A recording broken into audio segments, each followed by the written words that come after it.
this video, we're going to talk about 3 reasons why friends or people have disappeared out of your life and how it feels like you're walking a different path than them. Diving in, the very first one is you've grown and they haven't. It's that simple. You've either risen your vibration, raised your consciousness maturity, you've evolved spiritually, mentally, or emotionally, and they haven't. And so then there begins to be a distance between the 2 paths you're working on, the way you're going.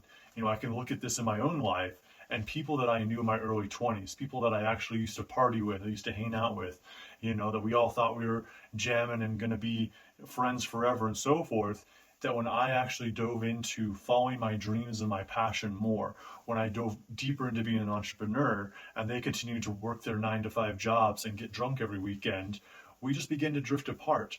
And it was simply because my goals had changed, but also I had matured spiritually. I had matured emotionally, and I had different desires. And so we grew apart. And it's simply that I grew and they haven't. That's not putting them down. That's not just, saying they're bad people or being mean to them. And it just happened naturally.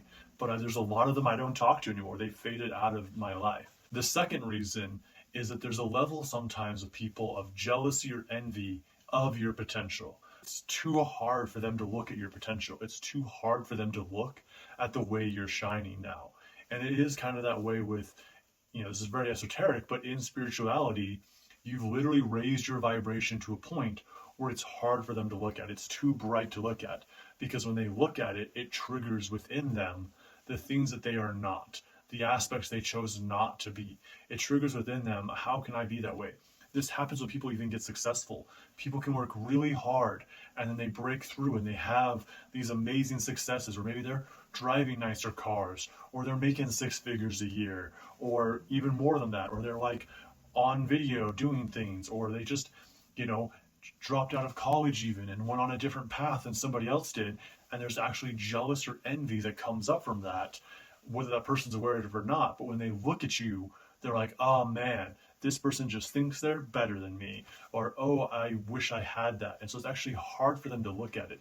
They may not actually say they think you're better than them, but they stop looking in your direction. They stop paying attention to you because it's actually hard for them, because it triggers all of their faults within them. And they're not willing to do the shadow work or the actions that it would take for them to shift their life. It's easier for them to stay where they're at and not look at that. So part of that is jealousy or envy. And that's not saying that that is a disharmonic thing that they are feeling. It's just simply you've risen your vibration and it's hard for them to look at you that way. It's also an aspect of they can only see you as who you once were. They can only see you as this aspect of yourself. Like, this is something I experience with my parents all the time, and even some of my siblings, where I just can't talk to them about who I am. It's really hard for me to talk about my entrepreneurial path. It's really hard for me to talk about the things I'm interested in and who I want to be, because they always see me in this one light. I'm the younger brother, I'm the youngest born, I'm their child, which aren't bad labels. They're not hard labels, but they can't see me walking a different path than them. They can't understand someone choosing to do something completely out of the cookie cutter world that they've created for themselves and being successful at it, having a good life. How can you live this completely different life than we have, and different values and viewpoints, and be happy and excited and live life full of gratitude in life, live so joyfully, live so full of love? It's hard for them to look at it. So there's a distance there. Multiple times that I've changed who I am and grown, I've lost friends along the way. And multiple times that I've talked to people about who I'm aiming to be, or even called them out on some of the aspects that they're doing, have brought them down and have caused distances. So this is actually where point 3 comes in: lack of forgiveness of either ourselves, of the situation, of them, or, like I was saying, calling them out. Now, not calling people out in a way of like, you're wrong, you're doing something bad, not in that way, but in a way of like having a friend that says they desire to be a certain way, and then when they're not showing up that way, I'm like, hey, I thought you wanted to do this. And they get mad about it because there's actually like a level of hurt within themselves, a level they haven't forgiven themselves for choosing that. I had this example with a friend one time who fell into some very addictive behaviors. They fell into being addicted to some substances that were not serving them in their life.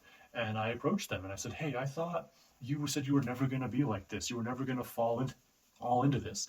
I thought you said, like you were going to get out of the ghetto, like we were going to get out of the hood together, and that we weren't going to be stuck in the same town that other people we knew had been in that town their whole lives, or in that same state, stuck in that perpetual cycle. And it's like, we had goals and dreams to get out of that, but you've fallen into this addiction. You've fallen into this. And they got pretty mad at me and upset with me, and we argued. And I could have been more compassionate. I could have been nicer in the situation, but there's a level where I brought out an aspect of them that they weren't proud of. And we haven't talked. I've reached out a few times, and it's just not gone any different. Like there's just no, cold shoulder kind of aspect. And that's because there's a level of lack of forgiveness.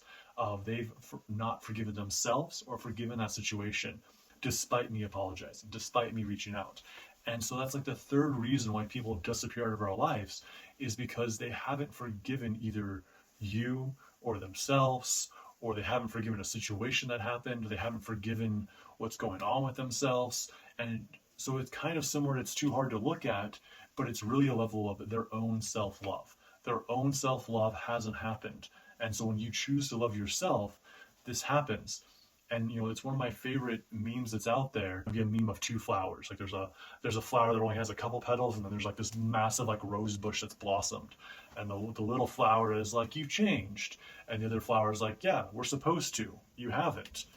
And I'm not saying that everyone needs to change, everyone needs to be growing, but there's definitely happiness that comes with that. So these are the three reasons why friends may have disappeared out of your life, or have, you've grown apart, or people are beginning to disappear out of your life. Because as you walk your truth, as you walk your path, and you step more into the light, more into being your truest, best version of yourself, people do disappear out of your life, because you are literally at a different vibration than they are. You are literally being something different, and there's many reasons why they don't look at it, but these are the three most common that I've run into. If you know of some, leave them down in the comments down below, and I'd love to discuss it with you. Hope you're having a great and awesome, wonderful day.